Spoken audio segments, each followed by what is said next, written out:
जी का। महर्षि वाल्मीकि के कर्मभूमि,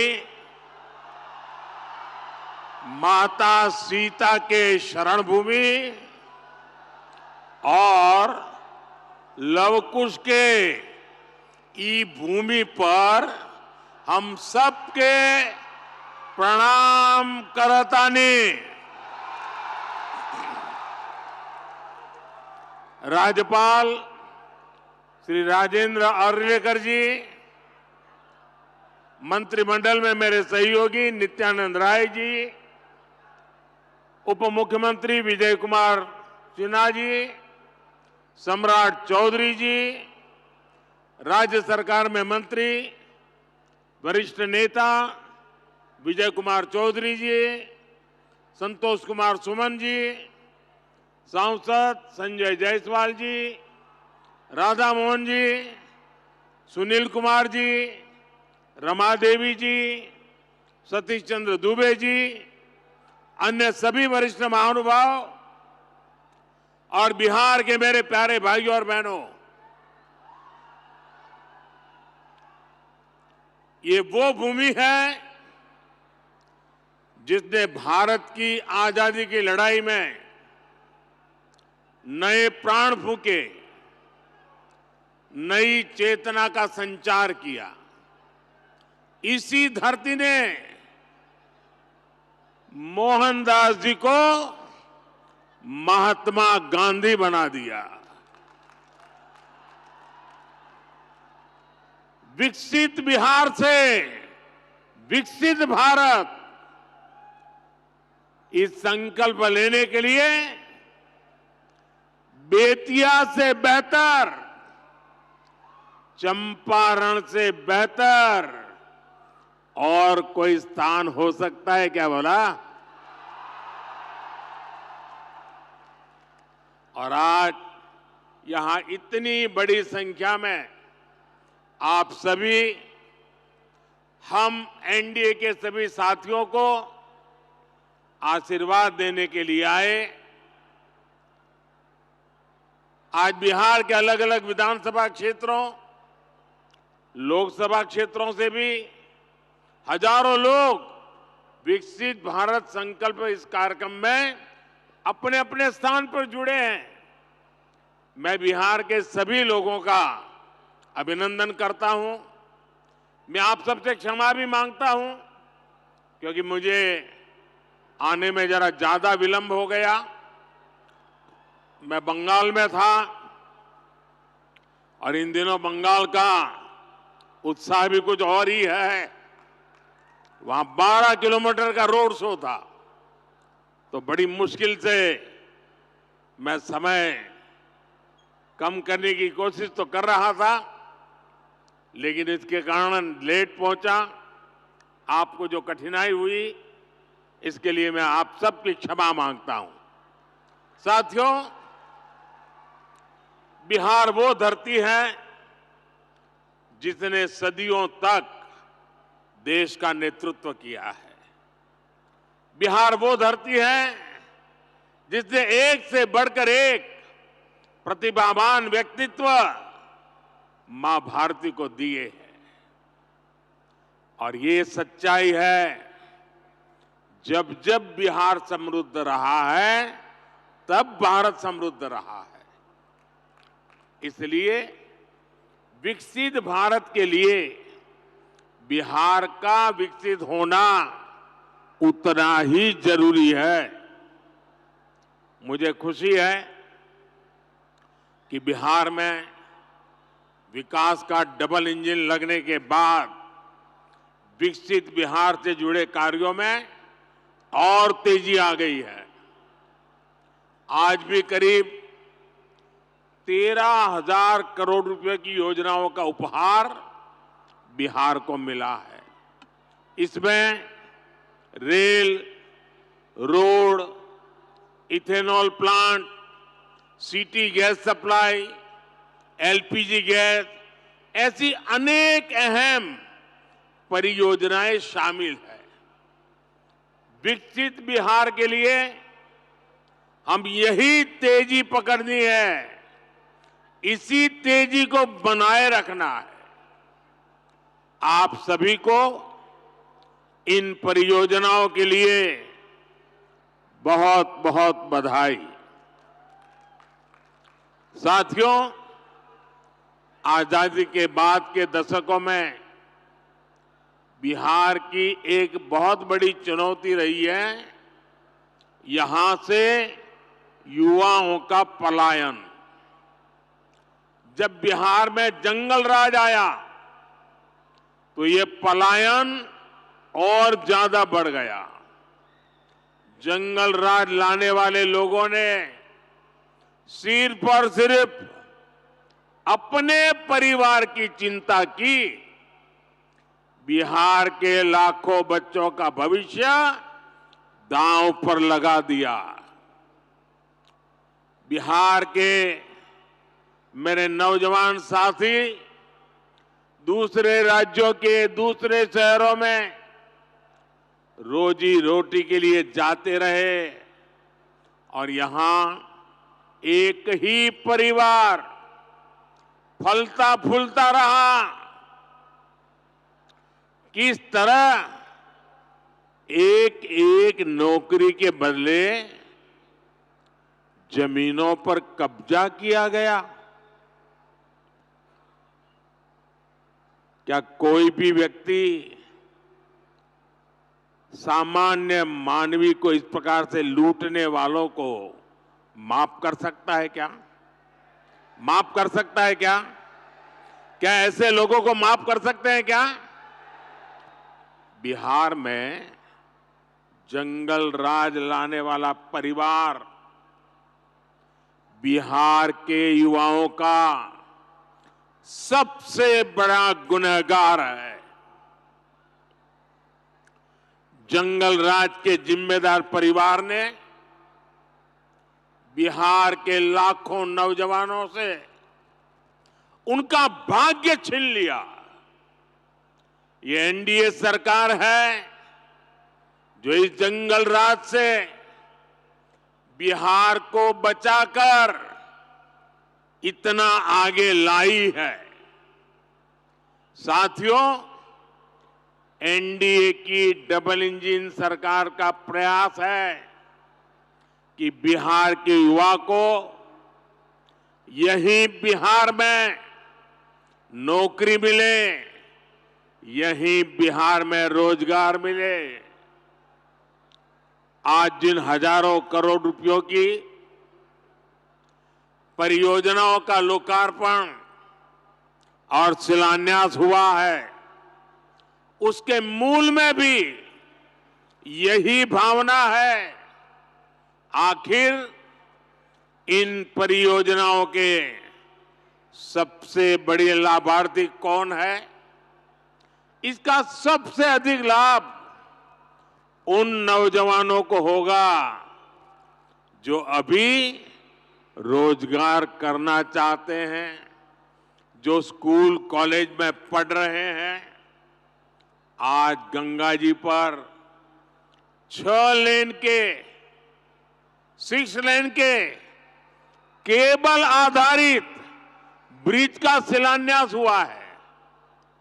बिहार में 22,000 करोड़ रुपए से 1 दर्जन से अधिक पुल पर काम चल रहा है, जिनमें से 5 पुल तो गंगा जी पर बन रहे हैं। ये पुल, ये चौड़े रास्ते ही वही तो विकास का मार्ग बनाते हैं, उद्योगों को लाते हैं। ये जो बिजली से चलने वाली ट्रेनें चल रही है, वंदे भारत जैसी आधुनिक ट्रेनें चलने लगी है, ये गति किसके लिए है? ये उन नौजवानों के लिए है जिनके माता पिता ने ऐसी सुविधाओं के सपने देखे थे। ये जो इंफ्रास्ट्रक्चर बन रहा है, ये रोजगार का बहुत बड़ा माध्यम होता है। इसमें मजदूर हो, ड्राइवर हो, सर्विसेज से जुड़े लोग हो, इंजीनियर हो, ऐसे अनेक क्षेत्रों के रोजगार इससे पैदा होते हैं। यानी ये जो हजारों करोड़ रुपए सरकार लगा रही है, ये पैसा बिहार के सामान्य परिवारों के पास ही पहुंचेगा। इससे रेत, पत्थर, ईंट, सीमेंट, स्टील ऐसे अनेक उद्योगों को, फैक्ट्रियों को, छोटे छोटे दुकानों को बल मिलने वाला है। साथियों, ये जितनी भी नई ट्रेनें चल रही हैं, पटरियां बिछ रही हैं, ये सब कुछ आज भारत में ही बन रहा है। मेड इन इंडिया है, यानी इसमें भी भारत के ही लोगों को रोजगार मिल रहा है।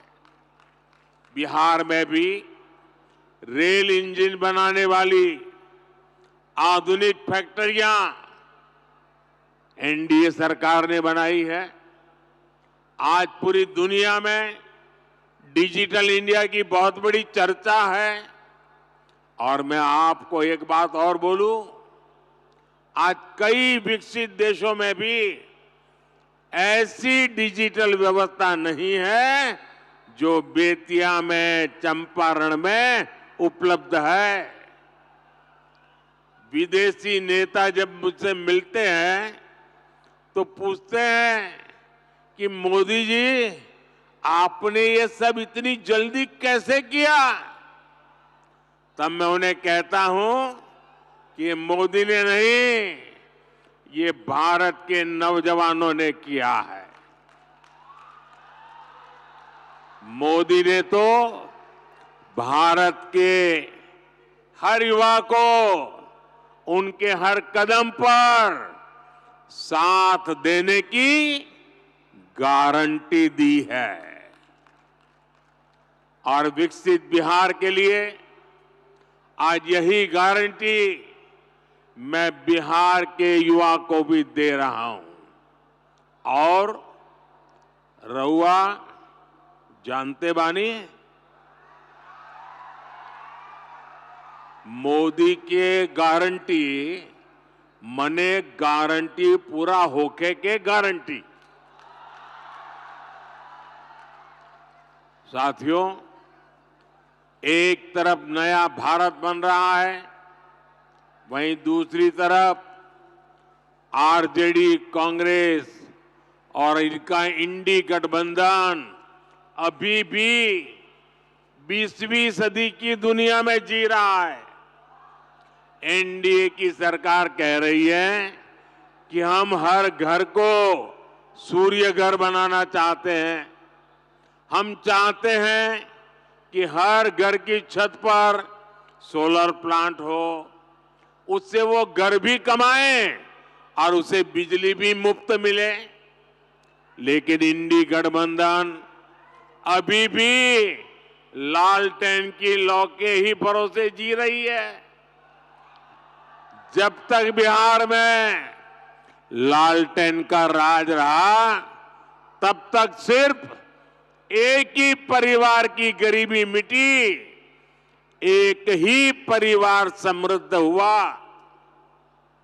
साथियों, आज जब मोदी ये सच्चाई बताता है तो ये मोदी को गाली देते हैं। भ्रष्टाचारियों से भरे इंडी गठबंधन का सबसे बड़ा मुद्दा है मोदी का परिवार नहीं है। ये लोग कहते हैं कि इंडी गठबंधन के परिवारवादी नेताओं को लूटने का लाइसेंस मिलना चाहिए। क्या लूटने का लाइसेंस मिलना चाहिए? क्या मिलना चाहिए? क्या आज भारत रत्न कर्पूरी ठाकुर जी अगर होते तो ये उनसे भी यही सवाल पूछते जो मोदी से पूछ रहे हैं। परिवारवाद और भ्रष्टाचार के कट्टर समर्थक ये आज पूज्य बापू जेपी लोहिया बाबा साहब आम्बेडकर को भी कटघरे में खड़ा करते। इन्होंने भी तो अपने परिवार को बढ़ावा नहीं दिया, बल्कि देश के हर परिवार के लिए जीवन खपा दिया। साथियों, आपके सामने वो व्यक्ति है जिसने बहुत छोटी आयु में घर छोड़ दिया था। बिहार का कोई भी व्यक्ति किसी भी राज्य में रहे, लेकिन छठ पूजा पर, दिवाली पर घर जरूर लौटता है। लेकिन वे मोदी जिसने बचपन में ही घर छोड़ दिया, मेरा कौन सा घर है जहां मैं लौटूं? मेरे लिए तो पूरा भारत ही मेरा घर है, हर भारतवासी मेरा परिवार है। इसलिए आज हर भारतीय कह रहा है, हर गरीब, हर नौजवान कह रहा है, मैं हूं मोदी का परिवार, मैं हूं हम बानी मोदी के परिवार। साथियों, मैं गरीब की हर चिंता खत्म करना चाहता हूं। इसलिए मोदी अपने गरीब से गरीब परिवार को मुफ्त राशन दे रहा है, मुफ्त इलाज की सुविधा दे रहा है। मैं चाहता हूं कि महिलाओं की जिंदगी से कठिनाइयां कम हो, इसलिए मोदी महिलाओं के नाम पक्के घर दे रहा है, टॉयलेट दे रहा है, बिजली पहुंचा रहा है, गैस का कनेक्शन लग रहा है, नल से जल की सुविधा हो रही है। ऐसी चीजों पर काम कर रहे हैं। मैं चाहता हूं कि मेरे देश के नौजवानों का भविष्य बेहतर हो, इसलिए मोदी रिकॉर्ड संख्या में मेडिकल कॉलेज बना रहा है, एम्स बना रहा है, आईआईटी बना रहा है, आईआईएम बना रहा है। ऐसे आधुनिक शिक्षण संस्थान मेरे नौजवानों के भविष्य के लिए बना रहा है। मैं चाहता हूं मेरे देश के किसानों की आय बढ़े, वो और सशक्त हो, इसलिए मोदी अपने अन्नदाता परिवार को ऊर्जादाता और उर्वरक दाता बना रहा है। आज बिहार समेत देश भर में इथेनॉल के प्लांट लगाए जा रहे हैं। कोशिश यही है कि गन्ना किसानों, धान किसानों की उपज से देश में गाड़ियां भी चले और किसानों की कमाई भी बढ़े। कुछ दिन पहले ही एनडीए सरकार ने गन्ने की खरीद का दाम 340 रुपये प्रति क्विंटल कर दिया है। कुछ दिन पहले ही एनडीए सरकार ने दुनिया की सबसे बड़ी अनाज भंडारण योजना शुरू की है। इसके तहत देश में, बिहार में हजारों गोदाम बनाए जाएंगे। बिहार के मेरे छोटे छोटे किसान परिवारों का जीवन आसान हो, इसके लिए पीएम किसान सम्मान निधि के तहत भी उन्हें हजारों करोड़ रुपए की मदद दी गई है। यहां बेतिया के ही किसानों को करीब करीब 800 करोड़ रुपए पीएम किसान सम्मान निधि के मिले हैं। और इन परिवारवादियों ने आपके साथ क्या किया, इसका एक उदाहरण मैं आपको देता हूं। यहां बरौनी का खाद कारखाना कब से बंद पड़ा था? इन परिवारवादियों को कभी इसकी चिंता नहीं हुई। मोदी ने किसानों को मजदूरों को इसे फिर से शुरू करवाने की गारंटी दी थी। आज ये खाद कारखाना अपनी सेवा दे रहा है और नौजवानों को रोजगार भी दे रहा है। और इसलिए ही लोग कहते हैं मोदी की गारंटी यानी गारंटी पूरा होने की गारंटी। साथियों, चुनाव में ये जो इंडी गठबंधन वाले हैं ना, उनको पता है अब वो कहीं के रहने वाले नहीं हैं और अपनी हार तय देख इंडी गठबंधन के निशाने पर खुद भगवान राम भी आ गए हैं। यहां बेतिया में मां सीता की अनुभूति है, लव कुश की अनुभूति है। इंडी गठबंधन के लोग जिस तरह प्रभु श्री राम और राम मंदिर के विरुद्ध बातें बोल रहे हैं, ये पूरे बिहार के लोग देख रहे हैं। और बिहार के लोग ये भी देख रहे हैं कि भगवान श्री राम का अपमान करने वालों का साथ कौन दे रहा है। यही परिवारवादी हैं जिन्होंने दशकों तक राम लला को टेंट में रखा। यही परिवारवादी है जिन्होंने राम मंदिर न बने इसके लिए जी तोड़ कोशिश की। आज भारत अपनी विरासत, अपनी संस्कृति का सम्मान कर रहा है, तो इन लोगों को इसकी भी परेशानी हो रही है। साथियों, ये क्षेत्र प्रकृति प्रेमी थारू जनजाति का क्षेत्र है। थारू समाज में प्रकृति के साथ प्रगति की जो जीवन शैली हम देखते हैं, वो हम सबके लिए सबक है। आज अगर भारत प्रकृति की रक्षा करते हुए विकास कर रहा है, तो इसके पीछे थारू जैसी जनजाति की भी प्रेरणा है।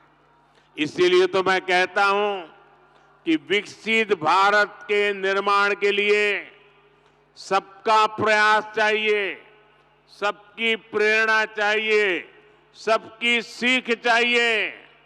लेकिन इसके लिए एनडीए सरकार का 400 पार होना उतना ही आज जरूरी है कि नहीं है? कितना देश को तीसरी सबसे बड़ी अर्थव्यवस्था बनाने के लिए एनडीए गरीबी से लोगों को बाहर निकालने के लिए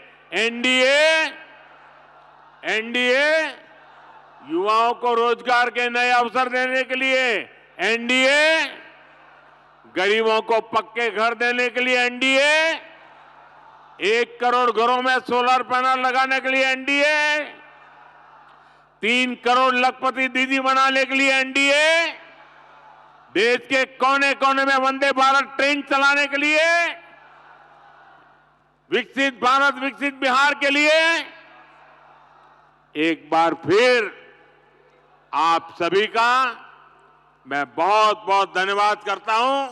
मेरे साथ बोलिए, भारत माता की। दोनों हाथ ऊपर करके पूरी ताकत से बोलिए, भारत माता की, भारत माता की, भारत माता की। बहुत बहुत धन्यवाद।